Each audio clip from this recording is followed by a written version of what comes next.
Hai hello, salam sejahtera Malaysia. Selamat datang ke channel Fels Lifestyle. Terima kasih tuan-tuan dan puan kerana terus setia dan terus bersama di dalam channel ini. Kejutan demi kejutan kepada rakyat Malaysia. Banyak sangat kejutan terutamanya yang melibatkan rasuah. Baru-baru ini saja bekas pegawai kepada bekas Perdana Menteri ke-9 iaitu Ismail Sabri Yaakob ditahan.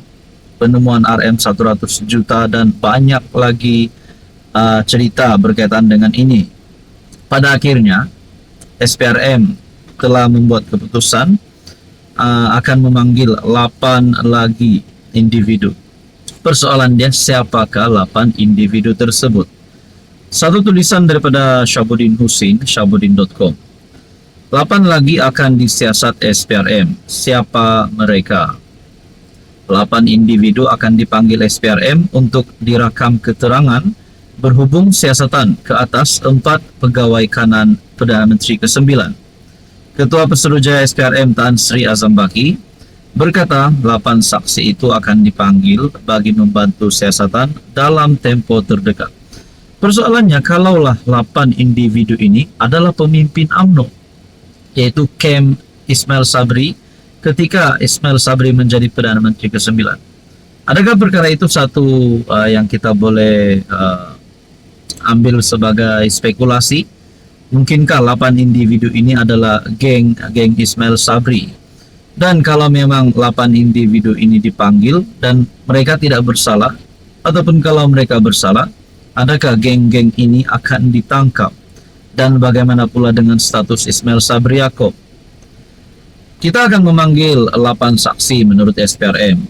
Bagaimanapun, beliau tidak mendedahkan butiran mengenai identiti 8 individu terbabit. Adakah 8 individu terbabit adalah kelompok ataupun jemaah menteri ketika Ismail Sabri Yaakob menjadi Perdana Menteri? Ataupun mungkin pegawai-pegawai ataupun pemimpin UMNO? Kita pun tak tahulah, belum lagi ada dinyatakan. Azam Baki berkata, bahagian pencegahan wang haram kini sedang meneliti dokumen-dokumen yang dirampas membabitkan siasatan kes berkenaan. Di dalam tulisan ini berkata, SPRM dilaporkan menyita wang tunai lebih RM 100 juta yang disyaki ada kaitan dengan dana politik dalam serbuan terhadap sebuah rumah milik bekas pegawai kanan kepada bekas PM9. Nah, persoalannya, siapakah 8 individu itu? Adakah selepas ini akan ada lagi serbuan berlaku? Dan kalau ada serbuan, agak-agak berapa lagi ratus juta akan yang ditemukan?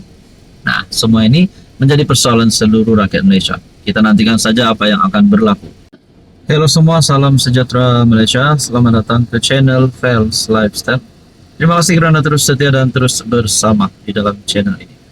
Di saat banyak rasuah yang berlaku di Malaysia, di saat kita mendengar berita-berita tentang rasuah yang berlaku di Malaysia, baru-baru ini saja pun kita sudah mendengar nama bekas Perdana Menteri 9 disebut berkaitan dengan tahanan dan serbuan. Akhirnya, setelah banyak cerita berita tentang rasuah, satu lagi pengumuman Perdana Menteri yang pasti menakutkan semua yang terlibat dengan rasuah, yang didakwa terlibat dengan rasuah. Tak kira besar, tinggi mana, Perdana Menteri tegas tolak rasuah dalam pertahanan negara. Adakah dengan ini Anwar Ibrahim mempunyai satu peluang cerah untuk menjadi PM lagi? Rakyat Malaysia takkanlah nak pilih Perdana Menteri yang tidak mahu melawan rasuah. Perdana Menteri Anwar Ibrahim berkata, beliau tidak akan sesekali membenarkan sebarang pihak dalam sektor pertahanan negara terlibat dalam amalan rasuah dan penyalahgunaan kuasa. Beliau berkata, perbuatan demikian bukan sahaja mengkhianati amanah yang diberikan, tetapi juga merosakkan keselamatan serta keamanan negara. Saya tidak kira besar mana, tinggi manapun kamu, saya tidak akan izinkan kerana ini akan mengorbankan, mengkhianati dan merosakkan sistem pertahanan negara. Saya tidak akan biarkan sedaya upaya saya akan cuba membersihkan perbuatan rasuah. Semua harus guna proses tender. Saya tidak peduli Anda dari mana, besar mana, perlu ikut proses. Nak beli seumpamanya perkakasan digital, kecerdasan buatan AI yang baru, pusat data, ataupun senjata mesti ikut proses. Tentukan keperluan negara, jangan beli kapal namun berpuluh-puluh tahun tersadai. Berbilion ringgit hilang, ini kerja yang akan jahanamkan negara. Padahal ini soal pertahanan negara. Jadi saudara-saudara yang saya hormati, adakah dengan ini Anwar Ibrahim akan meraih lebih banyak undi pada PRU 16? Nah, ini bagi saya satu keputusan Anwar yang paling dinantikan ramai orang. Apa komen Anda? Hai, hello, salam sejahtera Malaysia. Selamat datang ke channel Fels Lifestyle. Terima kasih kerana terus setia dan terus bersama di dalam channel ini. Saudara-saudara yang saya amat hormati, pada pilihan raya negeri Sabah tahun ini sudah pasti menjadi tumpuan seluruh rakyat di Sabah, di negeri di bawah Bayu. Sebelum itu kita juga telah mendengar ada kononnya konspirasi politik untuk menjatuhkan GRS terkait dengan isu skandal rasuah berjemaah di Sabah, yang dimana skandal ini telah menyebut beberapa nama kepimpinan di dalam Kerajaan Negeri Sabah, termasuk Ketua Menteri Sabah. Tapi belum lagi dapat confirm bersalah, tapi nama mereka ada disebut. Jadi saudara-saudara, mungkinkah dengan timbulnya skandal rasuah Sabah ini yang menyebut beberapa kepimpinan di dalam Kerajaan Negeri Sabah, adakah ini akan menjadi penyebab kepada kejatuhan Haji Jinor? Saudara-saudara, mungkinkah juga ada gabungan baru? Ini satu artikel Pakatan Baru di Sabah, warisan Nafi, Jeffrey enggan komen. Kabar angin bertiup kencang bahawa Parti Warisan dan Parti Solidariti Tanah Air STA sedang berbincang untuk membentuk pakatan baru, didorong oleh pendirian bersama mereka terhadap parti politik yang berpangkalan di Semenanjung Malaysia.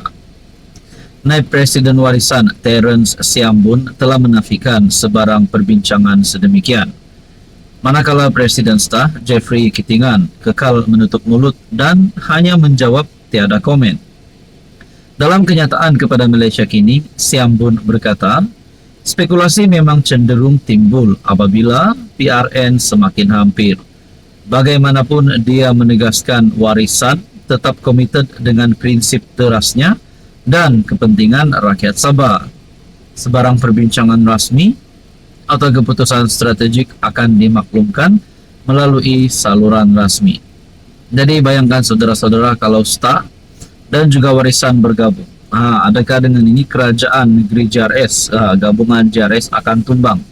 Seperti yang kita tahu, Jeffrey Kitingan sebagai timbalan Ketua Menteri Sabah, adakah beliau akan meninggalkan Haji Jinor dan bergabung bersama Warisan?